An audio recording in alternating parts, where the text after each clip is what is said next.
오늘 오후에 우리가 상고할 하나님의 말씀은 신약 성경입니다. 디모데후서 4장 9절부터 18절 말씀까지 살펴보도록 하겠습니다. 신약 성경 347페이지 디모데후서 4장 9절로 18절 말씀을 저와 여러분이 한 절씩 교독하도록 하겠습니다. 너는 어서 속히 내게로 오라.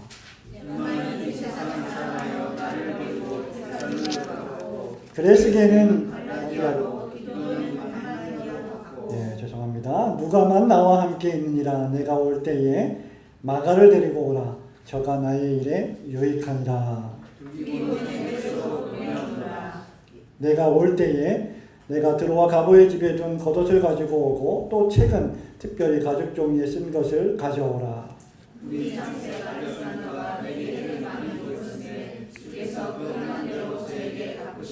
너도 저를 주의하라. 저가 우리 말을 심히 대적하였느니라.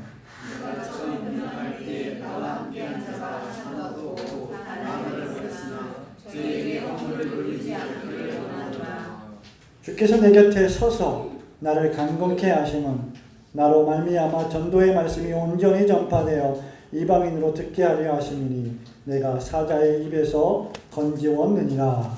주께서 나를 모든 악한 일에서 건져내시고 또 그의 천국에 들어가도록 구원하시니 그에게 영광이 세세 무궁토록 있을지어다. 아멘.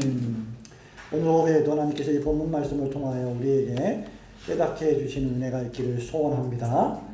아마 여러분이 주의 깊은 성도며 또 대단히 진지하고 사려 깊은 청중이라고 한다면 목사가 주일 오전에는 구약성경, 주일 오후에는 신약성경의 본문으로 설교한다는 사실을 기억하실 겁니다. 또 어떤 주일은 주일 오전에 신약성경을, 또 주일 오후에는 구약성경을, 즉 구약과 신약의 성경의 본문의 말씀을 하나하나씩 구분해서 균형 있게 설교한다는 것을 아마 지난 몇 개월 동안 알아차리셨을 것입니다. 오늘 오전에 우리는 이사야서 40장 말씀을 본문으로 너희 하나님을 보라는 말씀을 상고했습니다. 오늘은 디모데후서 4장 이 본문의 말씀을 가지고 주께서 내 곁에 서서라는 제목으로 잠시 말씀을 상고하기 원합니다. 저를 보시기 바랍니다. 제가 지금 경상도 사투리로 한마디 할 텐데 묻지 마시고 들어주시기 바랍니다. 고마 해라마 많이 묵었다 아이가.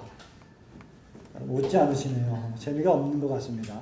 2001년도에 제가 이렇게 경상도 사투리를 쓰면요, 되게 그 경상도 출신이신 분들은 웃으십니다. 왜냐하면 전혀 안 어울리기 때문이죠. 저는 상당히 비슷하다고 생각하지만 실제 그곳에 사셨던 분들은 전혀 아니라고 얘기하시더라고요. 2001년도에 개봉했던 영화 친구를 기억하실 겁니다. 그 영화 친구에 나오는 장동건 씨의 유명한 대사이죠. 이 영화는 여러분 잘 아시는 대로 장동건, 유호성 씨가 주연했고 12년이 흘러서 2013년 재작년에 친구 2로 다시 개봉을 했습니다. 2001년도에 개봉한 영화 친구를 홍보하는 포스터에 보면 그 카피라이터, 즉 그 포스터에 광고하는 광고 문구 가운데 이런 것이 있습니다. 아마 여러분도 한 번쯤 읽어보셨을 것입니다. 함께 있을 땐 우린 아무것도 두렵지 않았다 라고 하는 광고 문구입니다. 참 멋진 말 아닙니까? 혼자 있을 때는 누가 싸우러 나를 시비를 걸고 몇 명이 나한테 덤비면 내가 무섭지만 내 곁에 싸움을 잘하는 친구들이 몇 명 든든히 받치고 있으면 아무것도 무섭지 않죠. 그것이 친구가 우리에게 던져주는 어떤 메시지 가운데 하나이죠. 내 곁에 나를 도와주고 지켜주는 친구들이 몇 명 같이 있으면 천하에 무서울 것이 하나도 없다. 이렇게 여러분, 한 명보다는 두 명, 두 명보다는 세 명, 세 명보다는 더 많은 사람들이 내 곁에 있을 때, 나를 후원하고 나를 도울 때, 내 편이 되어줄 때 우리는 참 기쁘고 편안함을 느끼고 안전함을 느끼게 됩니다. 그런데 오늘 우리가 읽은 이 본문의 말씀에 보면 우리가 살고 있는 이 세상의 문화와 정신과는 전혀 반대되는 상황을 발견하게 됩니다. 이 편지의 주인공은 사도 바울입니다. 사도 바울이 그의 영적인 제자 디모데에게 쓴 편지가 디모데전서, 디모데후서, 그리고 디도에게 쓴 편지가 디도서, 디모데전서와 후서와 디도서를 가리켜서 목회서신이라고 합니다. 목양을 하고 교회를 경영하고 다스리는 지도자들에게 어떻게 교회를 올바로 목양할 것인가에 대한 교훈의 말씀을 기록한 것이 이 디모데전서와 디도서입니다. 그런데 특별히 디모데후서라고 하는 이 편지는 사도 바울이 쓴 13개의 편지 가운데 가장 마지막에 쓴 편지고, 그래서 우리는 디모데후서를 가리켜서 사도 바울의 유언적 서신이다 라고 말하는 것입니다. 사도 바울의 이 유언적 서신, 순교를 직감하고 마지막 순간에 최종적으로 그의 영적 아들 디모데를 포함한 오고 오는 모든 교회들에게 던져주고자 하는 메시지가 디모데후서입니다. 그리고 그 디모데후서 중에서 4장은 그 바울이 가장 마지막으로 성도들에게, 교회들에게 주고자 하는 하나님의 말씀이 담겨 있는 부분입니다. 그런데 이 바울에게는, 이 본문 말씀을 우리가 읽었지만 바울의 편이 되어주는 사람들이 많지 않았습니다. 아니, 거의 없었다고 보아야 맞을 것입니다.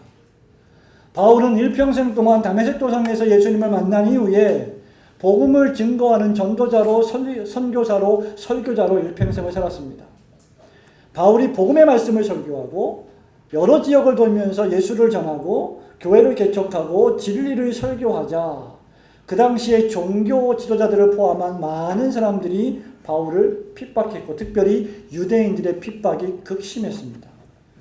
바울은 복음을 전한 결과 세상적으로 복을 받은 것이 아니라 반대에 직면했고, 고발을 당했고, 중상모략을 당했습니다. 이것이 바울이 진리를 선포한 결과입니다. 그래서 오히려 많은 사람들이 바울 곁을 떠나갔습니다. 아, 바울 옆에 있으니 환난을 당하는구나, 어려움을 당하는구나, 고난을 당하는구나. 바울이 복음을 전하다가 로마의 재판장 앞에 서게 되었을 때 처음에 바울과 함께 의기양양하게 시작했던 많은 사람들도 그 로마의 재판정에서는 모습을 드러내지 않았습니다. 오늘 본문 말씀에 보면 바울이 디모데에게 디모데야, 너 속히 내게로 좀 와달라고 9절에 말합니다. 왜냐하면 10절 말씀해 보니까 데마가 이 세상을 사랑해서 세상으로 갔기 때문이다 라고 말합니다. 그레스게와 디도 역시 바울을 떠났습니다. 여기 데마라고 하는 인물은 빌레몬서에 보면 이 데마가 초창기에 사도 바울과 함께 복음을 증거했던 사람으로 등장합니다. 처음에 사도 바울과 함께 하나님의 말씀을 설교하고 가르치고 증거하는 일에 열심을 내었던 데마가 결정적인 순간에 사도 바울이 핍박을 당하고 로마의 재판정에서 고소를 당하여 재판을 받는 과정에서 데마는 바울 곁을 떠났습니다. 본문 말씀해 보니까 데마가 떠난 이유는 두 가지입니다. 첫째는 이 세상을 사랑했기 때문이고, 두 번째는 바울을 버렸기 때문입니다. 바울과 함께하는 것이 더 이상 유익하지 않았다고 판단한 것 같습니다. 아무리 좋게 생각을 해봐도 데마가 바울을 떠난 것은 좋게 생각할 수 없는 일이 아닐 수 없습니다. 왜냐하면 본문 말씀에 기록을 할 때 데마가 바울을 떠난 이유는 세상을 사랑했기 때문이다. 그리고 결정적으로 데마는 나 바울을 버렸기 때문이다. 바울을 버렸다라고 하는 말은 forsake, desert, 배반했다, 배신했다, 더 이상 함께하지 않았다라는 뜻입니다. 여러분, 고난이 오자 처음 바울과 함께 했던 사람들, 또 함께 하기로 약속했던 사람들이 하나 둘씩 바울을 떠나기 시작한 것입니다. 그것이 바로 우리가 읽은 9절부터 15절 말씀의 배경입니다. 데마가 떠났습니다. 그리고 또 누가 떠났습니까?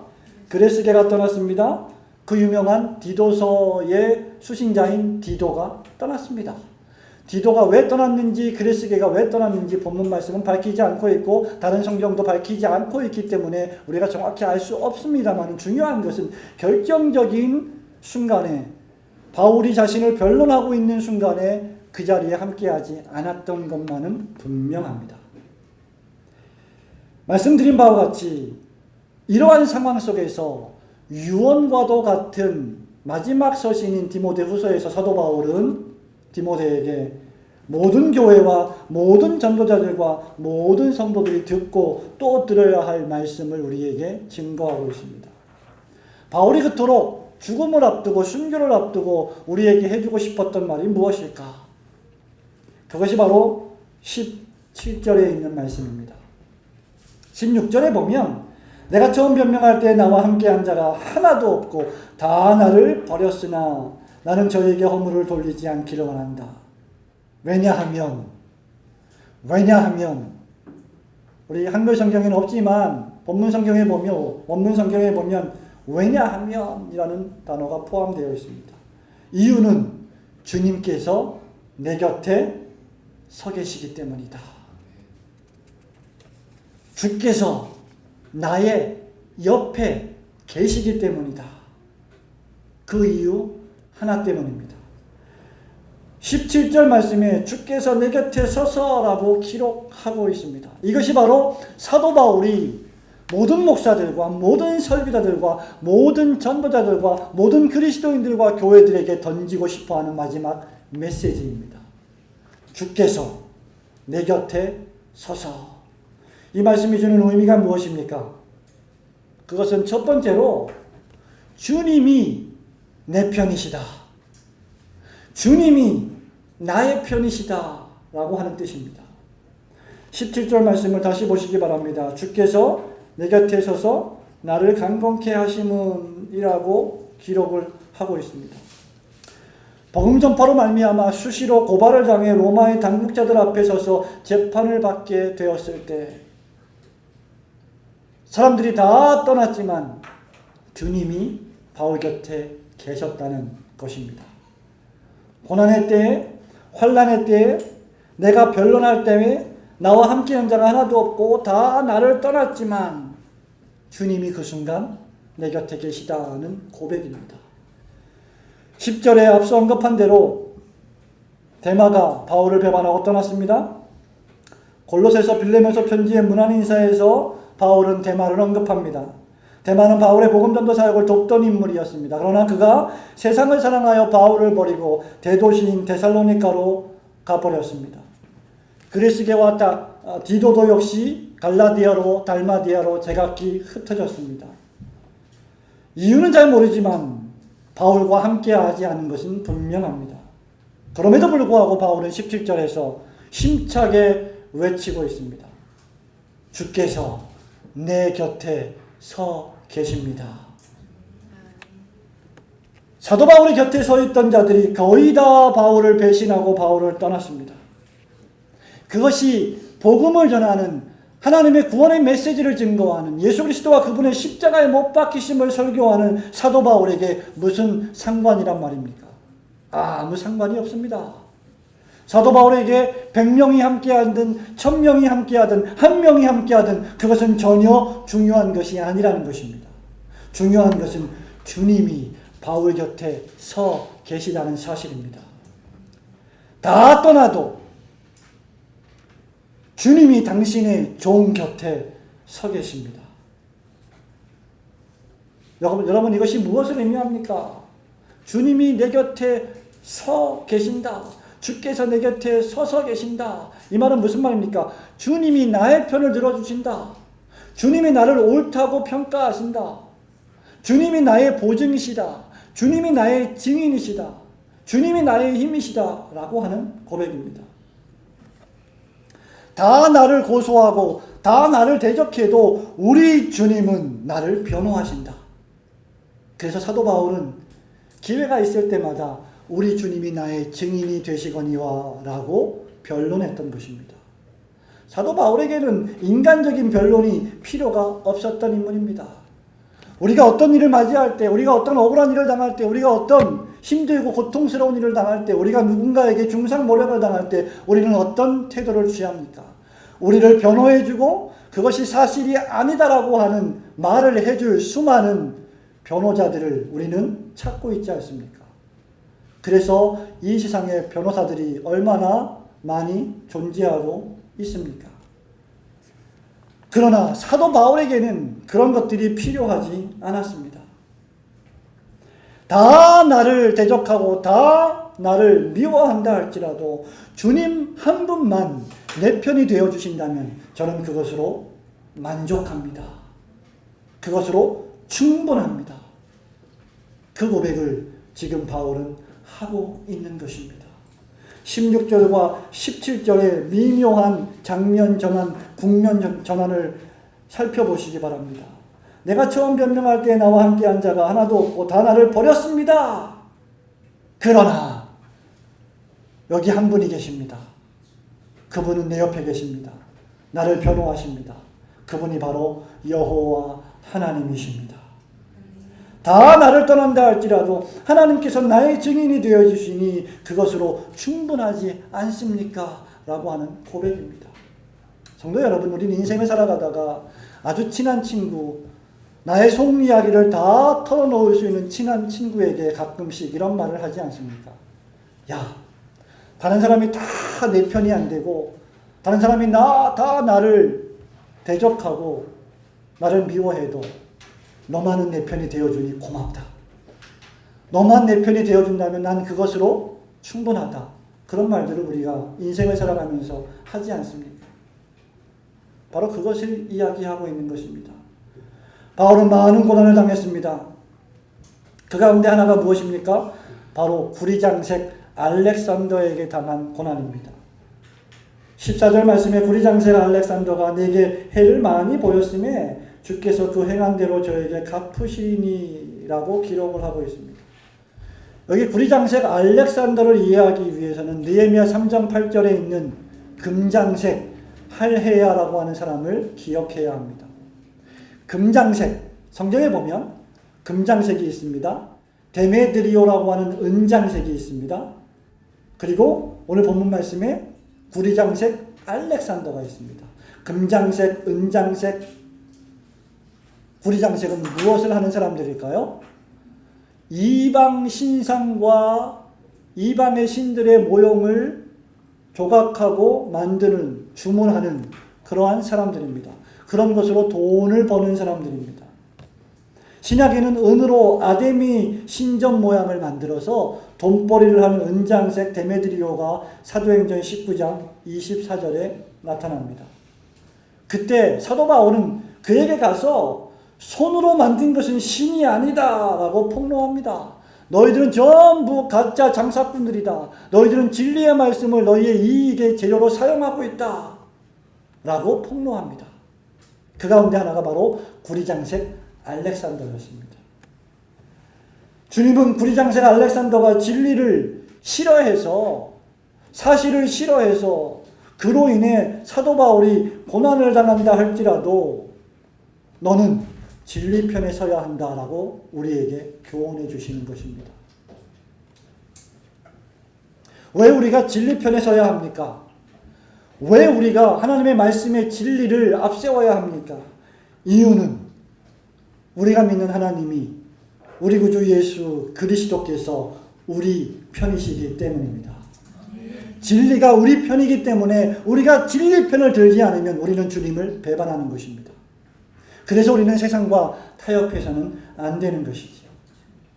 내가 너 사도 바울을 세운 이유는 데메드리오 은장색과 구리장색 알렉산더와 금장색 할레야와 함께 타협해서 적당히 잘 먹고 잘 살기 위해서 너를 보낸 것이 아니다.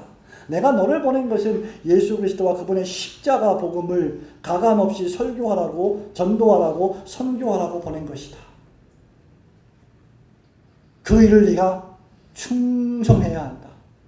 그리고 나는 네가 그 일을 충성하는 한 항상 내 편에 서 있을 것이다. 그것을 지금 바울은 우리에게 말씀하고 있는 것입니다.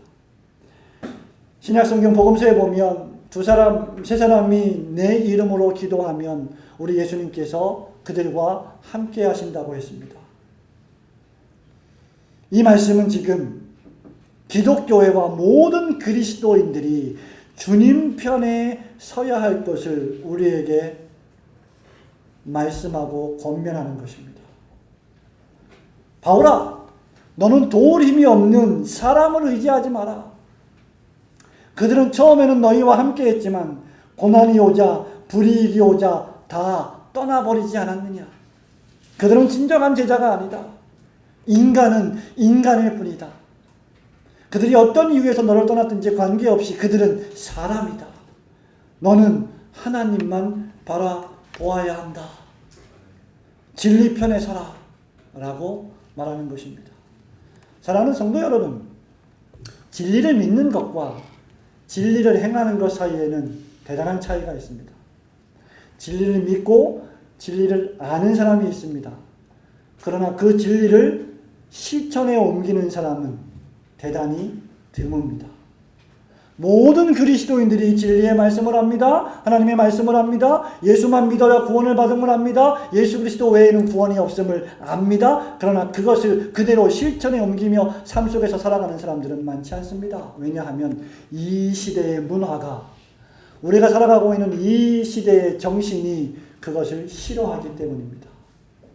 너희들만 예수 믿냐? 너희 종교에만 구원이 있냐? 예수 믿는 사람들은 왜 이렇게 배타적이냐? 왜 이렇게 독단적이냐? 독선적이냐?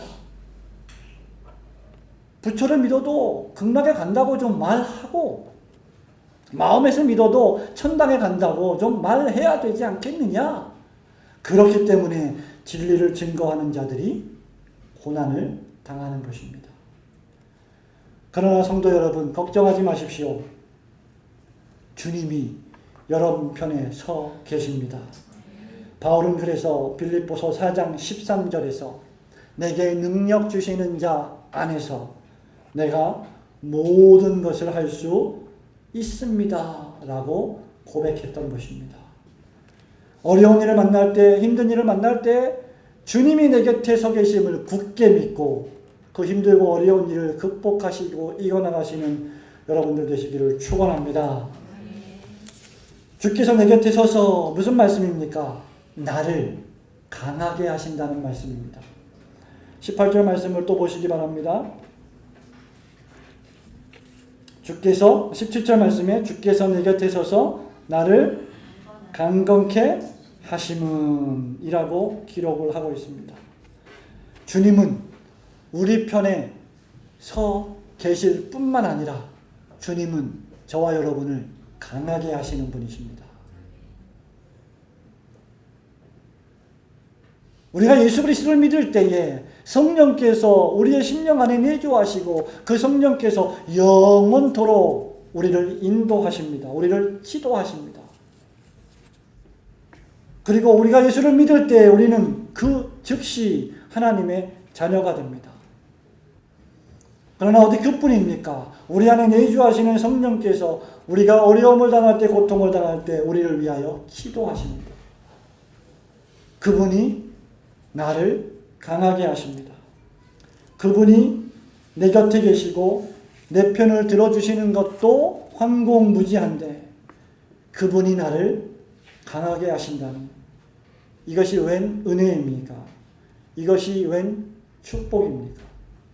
분명히 사도 바울은 주님이 내 곁에 서서 나를 강건케 하신다라고 했습니다.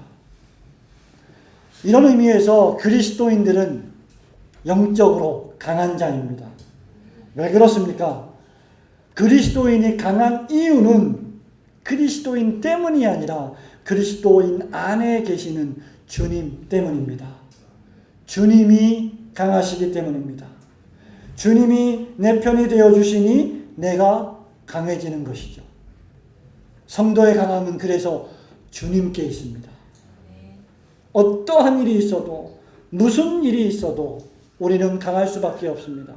왜냐하면 천지를 창조하시고 통치하시고 심판하시는 주님께서 우리 편에 서 계시고 우리를 때마다 시마다 돕는 은혜를 베풀면서 강하게 하시기 때문입니다. 그래서 사도 바울은 로마서에서 8장을 마감하면서 우리를 사랑하시는 하나님이 우리를 위하시면 감히 누가 우리를 대적하겠습니까? 라고 선언하는 것입니다. 사도 바울의 로마서 8장을 여러분 잠시 펼쳐 보시기 바랍니다. 로마서 8장 31절부터 사도 바울은 예수 그리스도를 온전히 믿는 신자들이 가지고 있는 능력의 그 크기가 얼마인지를 우리에게 아주 자세하게 설명하고 있습니다. 8장 31절에 그런즉 이 일에 대하여 우리가 무슨 말하리요? 만일 하나님이 우리를 위하시면 누가 우리를 대적하리요? 33절에 누가 능히 하나님의 택하신 자들을 송사하리요? 의롭다 하신 이는 하나님이시니 누가 정죄하리요?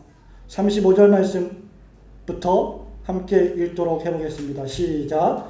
누가 우리를 그리스도의 사랑에서 끊으리요? 환난이나 곤고나 핍박이나 기근이나 적신이나 위험이나 칼이냐?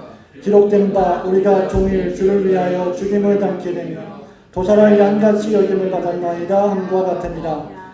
그러나 이 모든 일에 우리를 사랑하시는 이로 말미암아 우리가 넉넉히 이기느니라. 내가 확신하노니 사망이나 생명이나 천사들이나 권세자들이나 현재일이나 장래일이나 능력이나 높음이나 깊음이나 다른 아무 피조물이라도 우리를 우리 주 그리스도 예수 안에 있는 하나님의 사랑에서 끊을 수 없으리라. 아멘.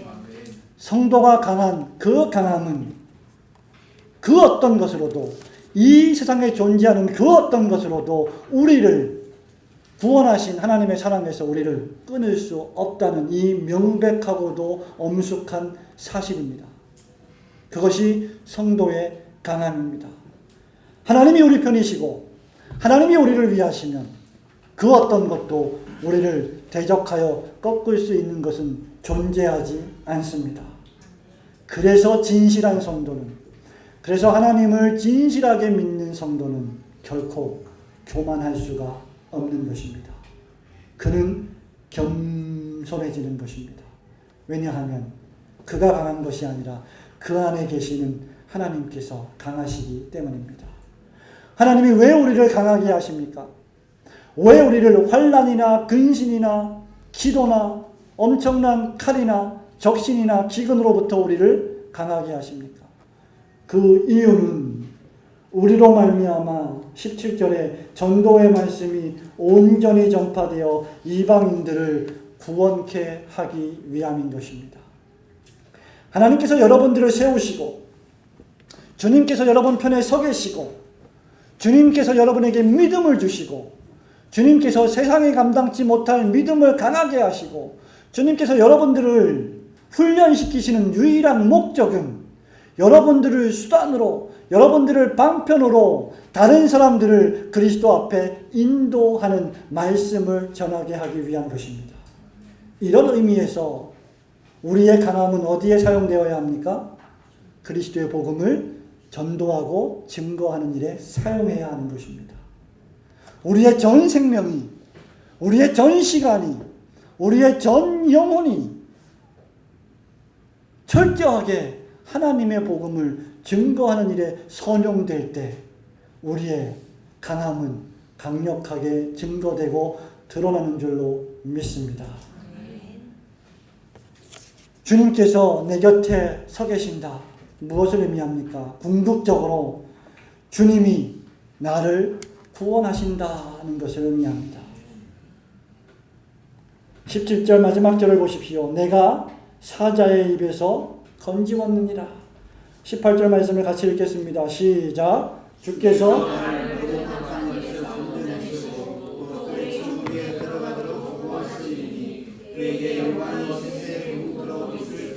아멘. 주님이 내 곁에 서서 내 옆에 서서 내 편이 되어주실 뿐만 아니라 주님이 나를 모든 환난과 모든 핍박으로부터 이길 수 있는 강함을 부여하시고 주님이 궁극적으로 나를 사용하신 후에 나를 구원하신다는 것입니다. 여러분, 무엇으로부터 하나님께서 바울을 구원하십니까? 사자의 입에서부터 구원하십니다. 사자의 입이라고 하는 것은 흉악한 입입니다. 먹이를 물어뜯는 입입니다. 아주 무서운 입입니다. 이 말씀은 그 당시에 그리스도인들을 핍박했던 사자, 네로 황제를 가리킨다고 많은 신학자들은 주석을 하고 있습니다. 또는 중상모략을 하는, 그리스도인들의 명예를 더럽히기 위하여 중상모략을 하는 불신자들의 더러운 입술이라고 주석을 하기도 합니다. 무엇이든지 간에 주님께서는 그러한 사자의 입에서 우리를 구출하십니다. 우리를 구원하십니다. 여러 가지 환난 가운데서 우리를 구하여 내십니다. 하나님을 온전히 믿고 주님의 구원하심을 온전히 이해하는 자들은 이것이 무엇인지를 알고 있는 자들입니다. 주님께서 우리 곁에 서서 우리를 변호하시는 마지막 이유는 우리를 여러 가지 환난과 시험에서 구원하여 내시고 마침내 때가 참에 하나님의 왕국에 들이시기 위함입니다. 이것이 우리에게 용기와 소망을 제공하고 있지 않습니까? 우리의 시민권은 어디입니까? 천국입니다. 하늘에 있습니다. 본문 말씀에서도 마지막 유언을 하면서 사도 바울이 18절에서 주님이 나를 모든 악한 일에서 건져내시고 또 그의 천국에 들어가도록 구원하시리니 라고 했습니다. 과거와 현재와 미래의 모든 구원을 위해 용기를 가질 수 있는 근거가 되는 말씀이 바로 이 말씀입니다. 사람들은 눈에 보이는 것만 봅니다. 육적인 사람들은 귀에 들리는 것만 듣습니다.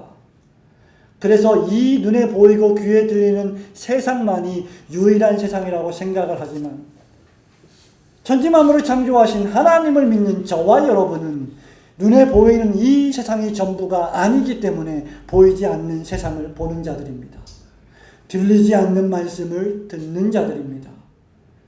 그렇기 때문에 우리는 눈에 보이지 아니하시는 하나님의 나라가 도래할 것을 확신하고 그 나라를 예비하며 준비하는 삶을 살아야 할 줄로 믿습니다.